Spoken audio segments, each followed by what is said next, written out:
ಪ್ರಶ್ನೆ ಏನಿದೆಯಪ್ಪ ಅಂತಂದ್ರೆ all of see here ಕ್ರಿಯಾಶೀಲ ಸರಣಿಯ ಮೇಲ್ಭಾಗದ ಲೋಹಗಳು ಅಂದ್ರೆ ಯಾವುವು?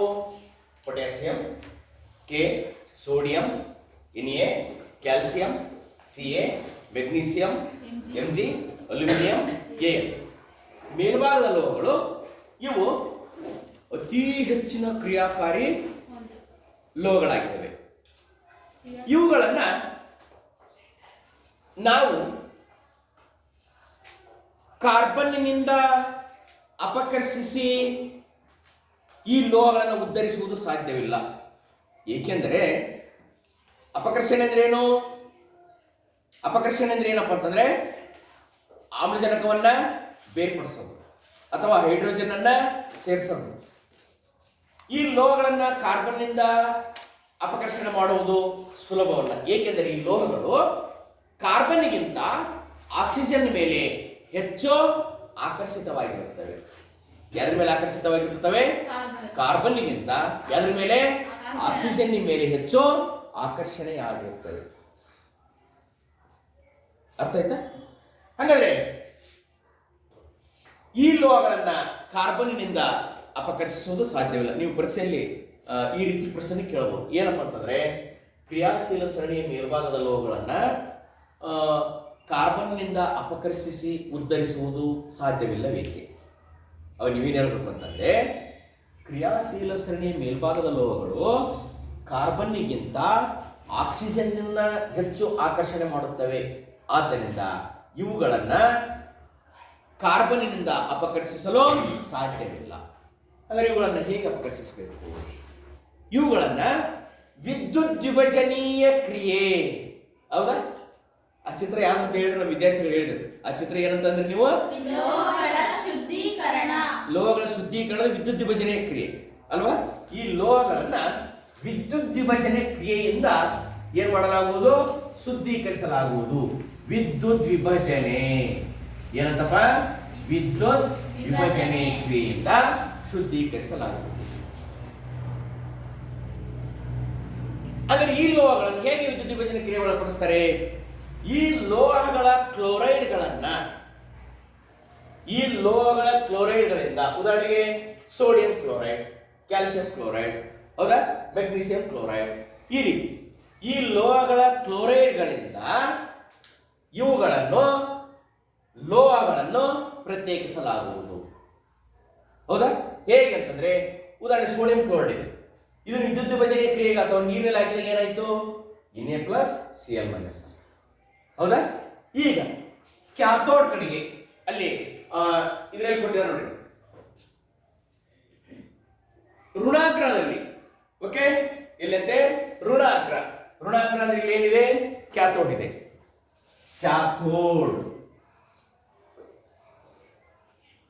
ಕ್ಯಾಥೋಡ್ ಅಂದ್ರೆ ಯಾವ ಚಿಹ್ನೆ? ಮೈನಸ್. ಅಂದ್ರೆ ಏನು? ಋಣಾಗ್ರ.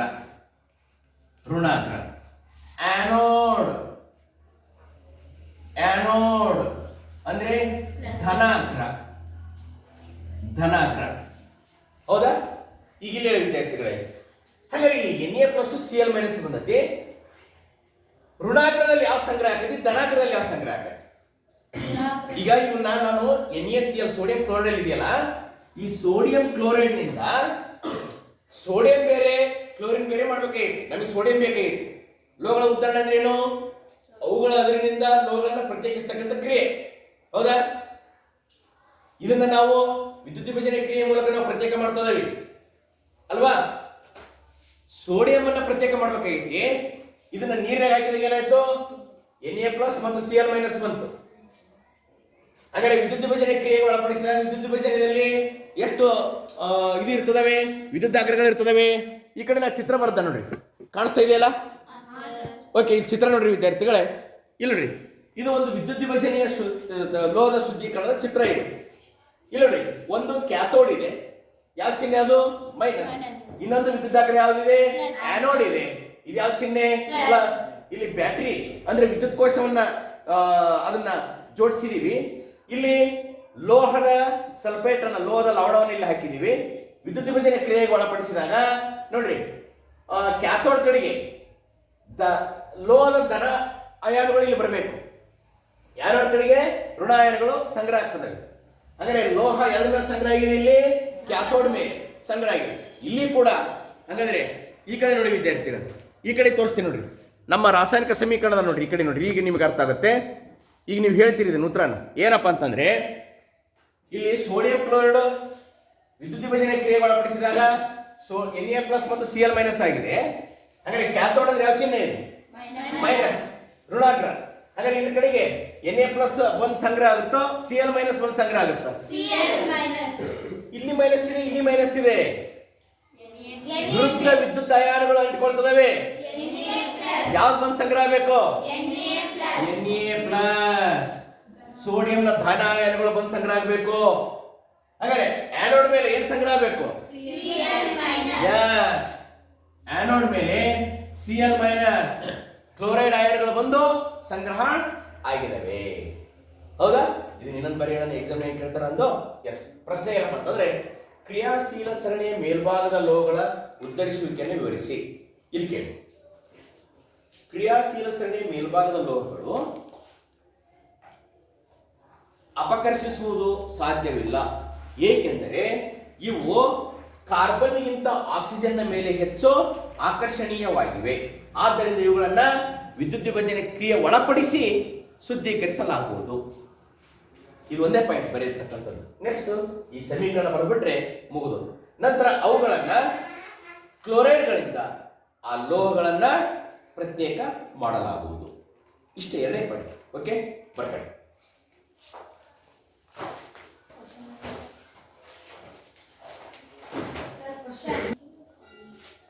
ಪ್ರಶ್ನೆ ಬರ್ಕಳಿ, ಕ್ರಿಯಾಶೀಲ ಸರಣಿಯ ಮೇಲ್ಭಾಗದ ಲೋಹಗಳ ಉದ್ದರಿಸುವಿಕೆಯನ್ನು ವಿವರಿಸಿ.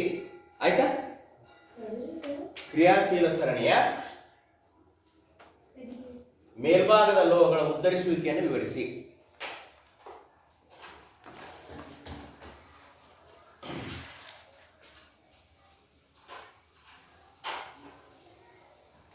ಕ್ರಿಯಾಶೀಲ ಸರಣಿಯ ಮೇಲ್ಭಾಗದ ಲೋಹಗಳ ಉದ್ದರಿಸುವಿಕೆಯನ್ನ ವಿವರಿಸಿ. ಆಯ್ತಲ್ಲ? ಒಂದೇ ಮಾಡಿ.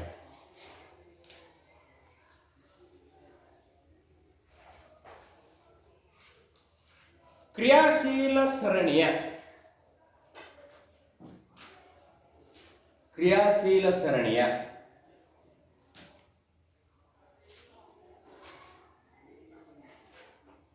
ಮೇಲ್ಭಾಗದ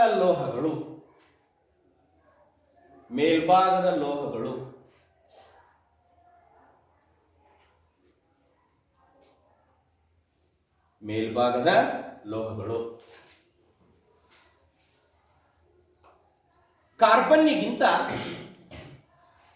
ಕಾರ್ಬನ್ನಿಗಿಂತ ಹೆಚ್ಚು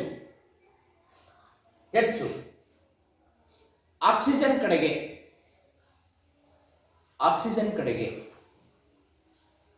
ಕಾರ್ಬನ್ನಿಗಿಂತ ಹೆಚ್ಚು ಆಕ್ಸಿಜನ್ ಕಡೆಗೆ ಆಕರ್ಷಣೆಯಾಗಿವೆ. ಬರೀತಾ ನೋಡಿಲ್ಲ, ಆಕರ್ಷಣೆ ಆಗಿವೆ.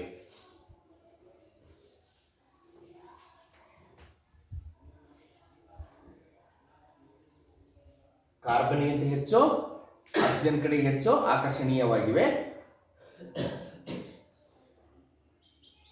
ಕಾರ್ಬನ್ಗಿಂತ ಹೆಚ್ಚು ಆಕ್ಸಿಜನ್ ಕಡೆಗೆ ಆಕರ್ಷಣೀಯವಾಗಿವೆ. ಆದ್ದರಿಂದ ಇವುಗಳನ್ನು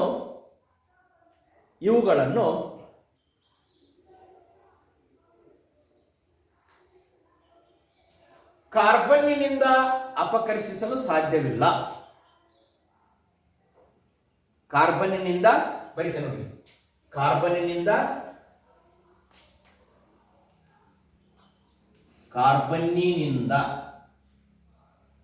ಅಪಕರ್ಷಿಸಲು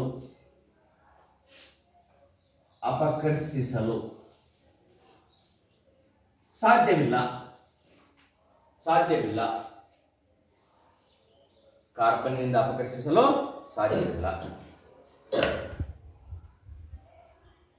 ನೆಕ್ಸ್ಟ್ ಪಾಯಿಂಟ್, ಇವುಗಳನ್ನು ವಿದ್ಯುತ್ ವಿಭಜನೆ ಕ್ರಿಯೆ ವಿದ್ಯುದ್ವಿಭಜನೆ ಕ್ರಿಯೆಯಿಂದ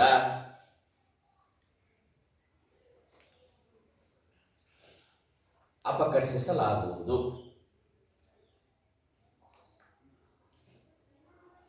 ವಿದ್ಯುದ್ವಿಭಜನೆ ಕ್ರಿಯೆಯಿಂದ ಅಪಕರ್ಷಿಸಲಾಗುವುದು.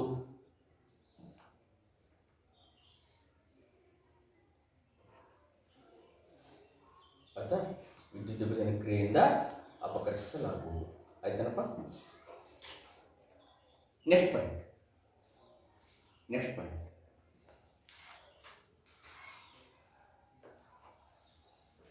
ಲೋಹಗಳ ಕ್ಲೋರೈಡ್ಗಳನ್ನು ಬರಿತೀನಿ ನೋಡಿ. ಲೋಹಗಳ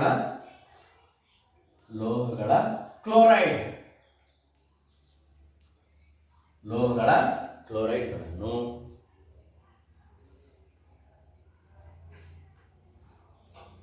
ವಿದ್ಯುದ್ವಿಭಜನೆ ಕ್ರಿಯೆಗೆ ಒಳಪಡಿಸಿದಾಗ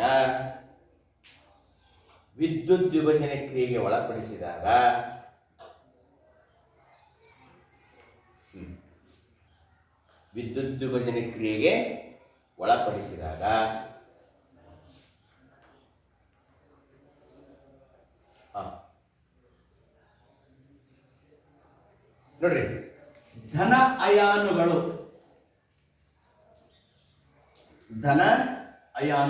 ಈ ಕಡೆ ನೋಡಿ ಒಂದು ಸೆಕೆಂಡ್ ನೋಡಿ. ಧನ ಅಯಾನುಗಳು ಎಲ್ಲಿ ಮೇಲೆ ಸಂಗ್ರಹ ಆಗಿದೆ? ಧನ ಅಯಾನುಗಳು ಕ್ಯಾಥೋಡ್ ಮೇಲೆ,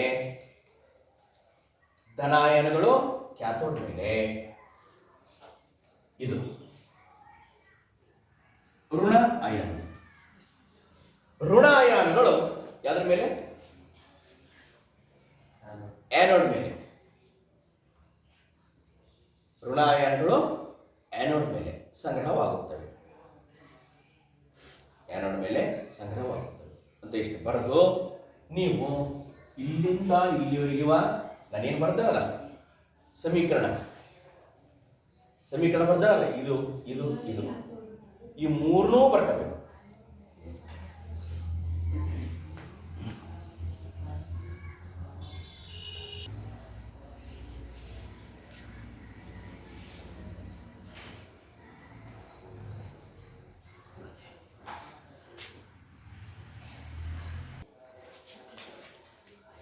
ಇಲ್ಲಿ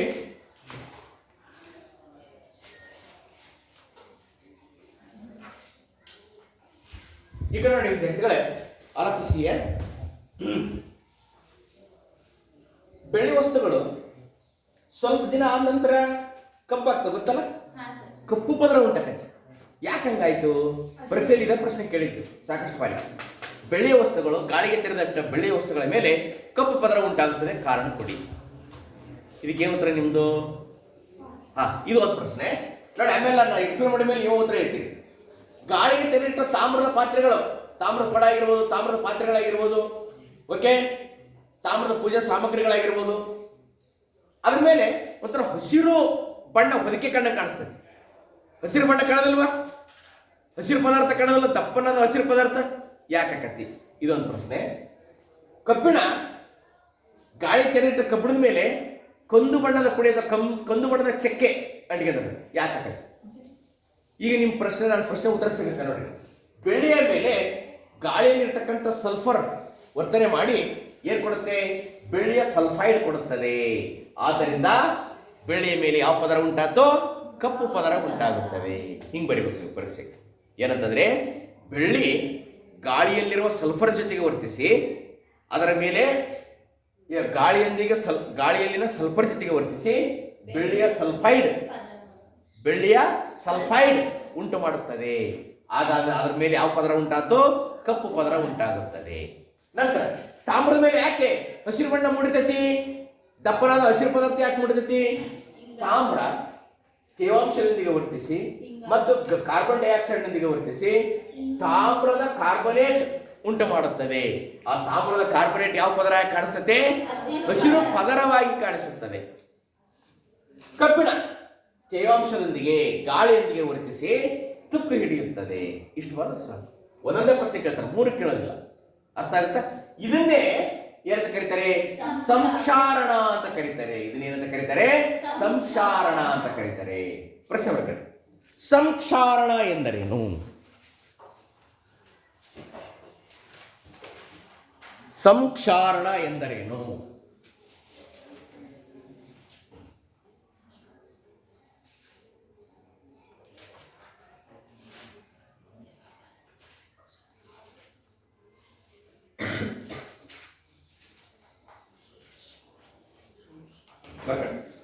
ಲೋಹಗಳು ಲೋಹಗಳು ಲೋಹಗಳು ಸುತ್ತಮುತ್ತಲಿನ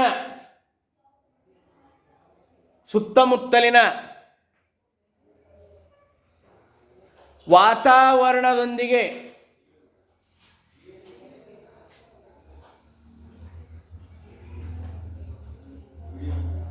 ಅಥವಾ ವಸ್ತುಗಳೊಂದಿಗೆ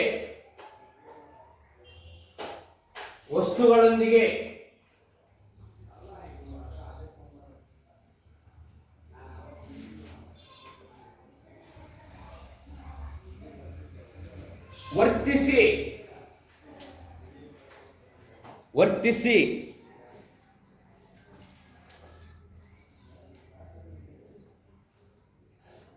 ಅದರ ಮೇಲೆ ಪದರಗಳು ಬೆಳೆಯುವುದನ್ನೇ ಏನಂತ ಕರಿತೀವಿ? ಸಂಕ್ಷಾರಣ ಎನ್ನುವರು.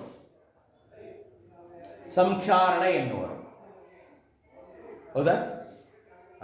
ಉದಾಹರಣೆ ಒಂದನೇದು ನಾ ಇಲ್ಲಿರೋದ ಹೇಳ್ತೇನೆ ಬರ್ಕಂಡು.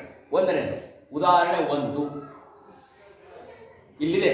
ನೀವು ಕೆಲವೊಂದು ಕಠಿಣ ಪದಗಳನ್ನು ಇಲ್ಲಿ ನೋಡ್ಕೊಂಡ್ ಬರೀಬಹುದು. ಒಂದನೇದು ಬರ್ಕಂಡು. ಬೆಳ್ಳಿ ಸಲ್ಫರ್ನೊಂದಿಗೆ ವರ್ತಿಸಿ ಬೆಳ್ಳಿಯ ಸಲ್ಫೈಡ್ ಬರುತ್ತೆ. ನಾನಿಲ್ಲಿ ಬೆಳ್ಳಿಯ ಸಲ್ಫೈಡ್ ಇನ್ನೊಂದ್ಸರಿ ಹೇಳ್ತೀನಿ.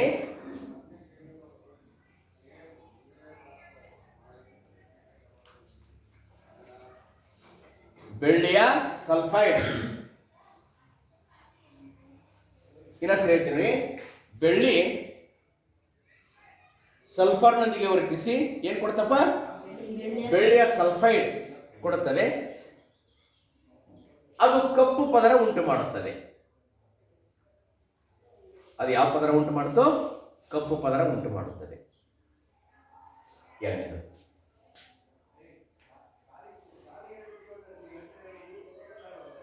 ತಾಮ್ರ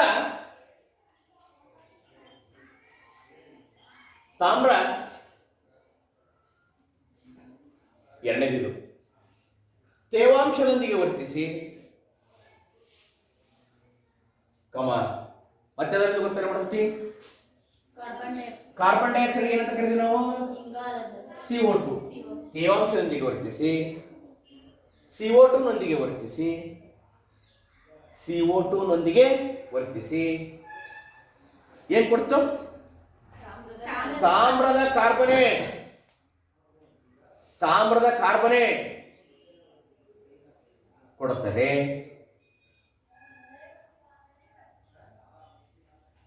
ಇದು ಅಂದ್ರೆ ಯಾವುದು? ತಾಮ್ರದ ಕಾರ್ಬನೇಟ್. ಹಸಿರು ಪದರ ಯಾವ ಪದರ ಉಂಟು ಮಾಡ್ತದೋ? ಹಸಿರು ಪದರ ಉಂಟು ಮಾಡುತ್ತದೆ.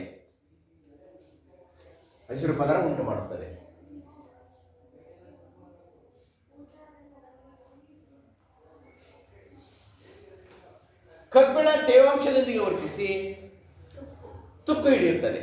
ಒಂದೇ ಪಾಯಿಂಟ್. ಕಬ್ಬಿಣ ತೇವಾಂಶದೊಂದಿಗೆ ವರ್ತಿಸಿ ತುಕ್ಕು ಹಿಡಿಯುತ್ತದೆ. ಅಷ್ಟೇ, ಒಂದೇ ಪಾಯಿಂಟ್. ಕಬ್ಬಿಣ ತೇವಾಂಶದೊಂದಿಗೆ ವರ್ತಿಸಿ. ಹಾಗಾದ್ರೆ ನೀವು ನೋಡಿದ್ರೆ ಸಂಕ್ಷಾರಣ ಅಂದ್ರೆ ಏನು?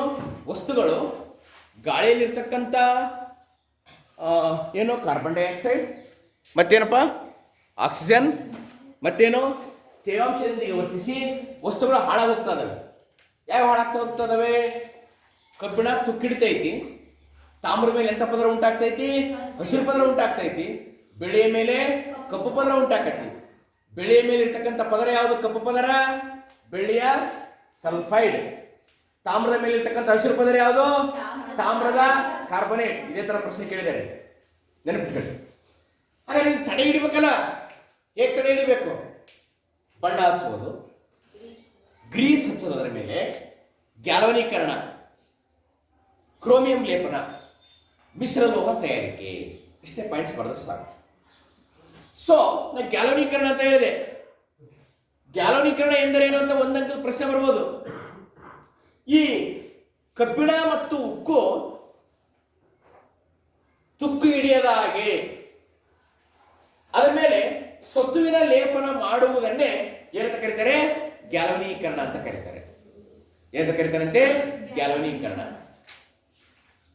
ಹಾಗಾದ್ರೆ ವಿದ್ಯಾರ್ಥಿಗಳೇ, ಮಿಶ್ರಲೋಹ ಅಂತ ಹೇಳಿದೆ ನಾನು. ಏನಂತ ಹೇಳಿದೆ ನಾನು? ಮಿಶ್ರಲೋಹ. ಯಾವಪ್ಪ ಮಿಶ್ರಲೋಹ? ಮಿಶ್ರಲೋಹ ಅಂದ್ರೆ ಏನು? ಇಲ್ಲಿದೆ ಕೇಳಿ.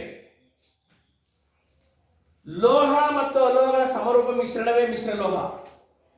ಉದಾಹರಣೆಗೆ ಕಬ್ಬಿಣ ಇದೆಯಲ್ಲ, ಶುದ್ಧ ಲೋಹ ಅಲ್ಲ ಅದು. ಕಾರ್ಬನ್ನೊಂದಿಗೆ ಮಿಶ್ರಿತವಾಗಿ ಬಂದದ್ದು ಮಾತ್ರ ಗಟ್ಟಿಯಾಗಿರ್ತೈತೆ ಕಬ್ಬಿಣ. ಕಬ್ಬಿಣ ಮೃದುವಾಗಿರುತ್ತೆ. ಯಾಕೆ ಮೃದುವಾಗಿರುತ್ತೆ? ಕಾರ್ಬನ್ ಅದರ ಜೊತೆಗೆ ಇದ್ದಿದ್ದಿಲ್ಲ. ಕಾರ್ಬನ್ನ ಸೇರಿಸಿದಾಗ ಅದಕ್ಕೆ ಮಾತ್ರ ಗಡುಸುತನ ಬರುತ್ತೆ, ಗಟ್ಟಿ ಆಗತ್ತೆ ಕಬ್ಬಿಣ. ಇಲ್ಲಾಂದ್ರೆ ಗಟ್ಟಿ ಆಗೋದಿಲ್ಲ. ಕಬ್ಬಿಣ ಆಕ್ಚುಲಿ ಗಟ್ಟಿ ಇರ್ಬೇಕು ತಾನೆ? RCC ಹಾಕ್ತಾರೆ, ಹೌದಾ? ಗಟ್ಟಿಯಾದ ಭಾರವನ್ನು ತಡಲಿಕ್ಕೆ ಹಾಕ್ತಾರೆ, ಗಟ್ಟಿ ಇರ್ಬೇಕು ತಾನೆ ಅದು? ಎಸ್, ಗಟ್ಟಿ ಬರಬೇಕು ಅಂತಂದ್ರೆ ಅದ್ರ ಜೊತೆಗೆ ಏನಾಗಬೇಕು? ಕಾರ್ಬನ್ ಅನ್ನ ಸೇರಿಸಲೇಬೇಕು, ಹೌದಾ? ಕಬ್ಬಿಣ ಲೋಹ, ಕಾರ್ಬನ್ ಅಲೋಹ, ಹೌದಾ? ಹಾಗಾದ್ರೆ ತಾಮ್ರ ಲೋಹ, ಹೌದಾನೆ? ಈ ರೀತಿ ಲೋಹ ಅಲೋಹಗಳ ಅಥವಾ ಲೋಹ ಲೋಹಗಳ ಸಮರೂಪ ಮಿಶ್ರಣವನ್ನು ಏನಂತ ಕರೀತಾರೆ? ಮಿಶ್ರಲೋಹ ಅಂತ ಕರೀತಾರೆ. ಅರ್ಥ ಆಯ್ತಾ? ಹಾಗಾದ್ರೆ ಮಿಶ್ರಲೋಹದ ಘಟಕಗಳು ಯಾವಪ್ಪ? ಇಲ್ಲಿ ಬರುತ್ತೆ ನಾನು. ಕಲೆರಹಿತ ಉಕ್ಕು, ಸ್ಟೇನ್ಲೆಸ್ ಸ್ಟೀಲ್ ಅಂತ ಕರೀತಾರೆ ನೋಡಿ, ಹೊಳಿತಾ ಇರ್ತದೆ. ಅದ್ರ ಘಟಕ ಯಾವ್ದಿರ್ತದವೆ? Ni, ಕ್ರೋಮಿಯಂ, Cr, ನಿಕಲ್ ಮತ್ತು ಕ್ರೋಮಿಯಂ. ಅಮಾಲ್ಗಮ್, ಲೋಹ ಜೊತೆಗೆ ಏನಿರ್ತೈತಿ? ಪಾದರಸ ಇರುತ್ತೆ. ಹಿತ್ತಾಳೆ, ಹಿತ್ತಾಳೆ, ಹೌದಾ? ಹಿತ್ತಾಳೆ ಪಾತ್ರೆ ಇರುತ್ತಾನೆ. ಹಾ, ಹಿತ್ತಾಳೆ ಏನಿರ್ತೈತಿ? ತಾಮ್ರ ಇರ್ತೈತಿ, Cu. ಸತು, Zn ಇರುತ್ತೆ. ಕಂಚು, ಕಂಚಿನಲ್ಲಿ ಏನಿರ್ತೈತಿ? ತಾಮ್ರ ಇರ್ತೈತಿ. ತವರ ಸಂಕೇತ ಏನು? Sn. ಬೆಸುಗೆ ಲೋಹ, ಬೆಸುಗೆ ಮಾಡ್ತಾರಲ್ಲ, ಅದರ ಬೆಸುಗೆ ಲೋಹದಲ್ಲಿ ಏನಿರ್ತೈತಿ? ಸೀಸ, Pb. ತವರ Sn. ಇಷ್ಟಿರುತ್ತೆ ವಿದ್ಯಾರ್ಥಿಗಳು. ಅರ್ಥ ಆಯ್ತಲ್ಲ? ಈಗ ಪ್ರಶ್ನೆ ಮಾಡ್ಕೊಂಡ್ರಿ ಏನಪ್ಪ ಅಂತಂದ್ರೆ, ಸಂಕ್ಷಾರಣ ತಡೆಗಟ್ಟುವಿಕೆ ವಿವರಿಸಿ. ಸಂಕ್ಷಾರಣ ತಡೆಗಟ್ಟುವಿಕೆ ವಿವರಿಸಿ.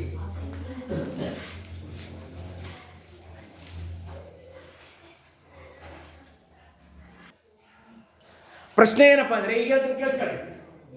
ಮಿಶ್ರಲೋಹ ಎಂದರೇನು? ಉತ್ತರ ಹೇಳ್ತಾರೆ ನೋಡಿ. ಲೋಹ ಅಲೋಹಗಳ ಸಮರೂಪ ಮಿಶ್ರಣವೇ ಮಿಶ್ರಲೋಹ. ಅಷ್ಟಾಯ್ತಾ? ಒಂದೇ ವಾಕ್ಯ.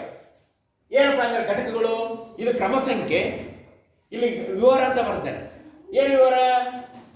ಕಲೆರಹಿತ ಉಕ್ಕು, ಸ್ಟೇನ್ಲೆಸ್ ಸ್ಟೀಲ್ ಅಂತ ಏನ್ ಕರಿತೀರಲ್ಲ ನೀವು, ಅದು. ಅವಾಗ ಏನಿರ್ತತಿ? Ni ಅಂದ್ರೆ ನಿಕ್ಕಲ್, Cr ಕ್ರೋಮಿಯಂ. 2 ಅಮಲ್ಗಮ್, ಅದರಲ್ಲಿ ಏನಿರ್ತತಿ? ಪಾದರಸ ಇರುತ್ತೆ. 3 ಹಿತ್ತಾಳೆ, ಅಲ್ಲಿ ಏನಿರ್ತತಿ? Cu ಅಂದ್ರೇನು? Cu ಅಂದ್ರೇನು? ತಾಮ್ರ. Zn ಅಂದ್ರೇನು? ಸತು. ಇನ್ನು ಕಂಚು, ಕಂಚಿನಲ್ಲಿ ಏನಿರುತ್ತಪ್ಪ? Cu ಅಂದ್ರೇನು? ತಾಮ್ರ. Sn ತವರ. ಇನ್ನು ಬೆಸುಗೆ ಲೋಹ ಏನಿರುತ್ತೆ? ಅದರಲ್ಲಿ ಸೀಸ, ತವರ ಇರುತ್ತೆ. ಓಕೆ?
ಅಲ್ಲಿ ಕೋಷ್ಟಕದಲ್ಲಿ ಬರ್ತಾನಲ್ಲ ಬೋರ್ಡ್ ಮೇಲೆ ಅದೇ ಟೈಪ್ ಬರ್ಕಡ್ರಿ. ಕ್ರಮ ಸಂಖ್ಯೆ 1 2 3 4 5 ಹಾಕಿದ್ದೀನಿ. ವಿವರವನ್ನು ಹಾಕಿದ್ದೀನಿ. ಉಪಯೋಗ ಈ ಕಡೆ ನೋಡು. ಅದ್ರ ಯಾವ ಘಟಕಗಳಿದಾವೆ ಅದನ್ನು ಬರ್ಕಡಿ.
ಅಲ್ಲೊಂದು ಚಿತ್ರ ಇದೆ ನೋಡಿ. ಯಾವ ಚಿತ್ರ? ಪುಟ ಸಂಖ್ಯೆ ಎಲ್ರು ಎಷ್ಟನೇ ಪುಟ ತೆಗಿರಪ್ಪ? ಪುಟ ಸಂಖ್ಯೆ ಎಷ್ಟು ತೆಗಿರಿ? 21 ತೆಗಿರಿ. ಅಲ್ಲೊಂದು ಚಿತ್ರ ಇದೆ ನೋಡಿ. ತಾಮ್ರದ ವಿದ್ಯುತ್ ವಿಭಜನೀಯ ಶುದ್ಧೀಕರಣ ಪುಟ ಸಂಖ್ಯೆ 21. ಎಲ್ಲರ ಚಿತ್ರ ತೆಗಿರಿ. ನಾ ಬೋರ್ಡ್ ಮೇಲೆ ಬರೆದೇನು ವಿದ್ಯಾರ್ಥಿಗಳು. ಆ ಚಿತ್ರವನ್ನು ಅರ್ಧ ಪುಟದಲ್ಲಿ ಬರೀಬೇಕು. ಕೇಳಿದ್ರೆ ಇದನ್ನ ಪರೀಕ್ಷೆಗೆ ಹಲವು ಬಾರಿ ಕೇಳಿದರೆ ಬರೆದ್ಬಿಡ್ರಿ. ಈಗ ಬರೀರಿ. ಪುಟ ಸಂಖ್ಯೆ 21ರಲ್ಲಿದೆ ನೋಡಿ, ಪುಸ್ತಕದಲ್ಲಿ ಬರೀರಿ.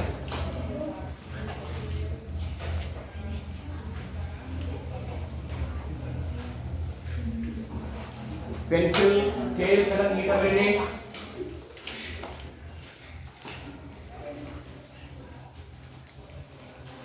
ನೋಡಿ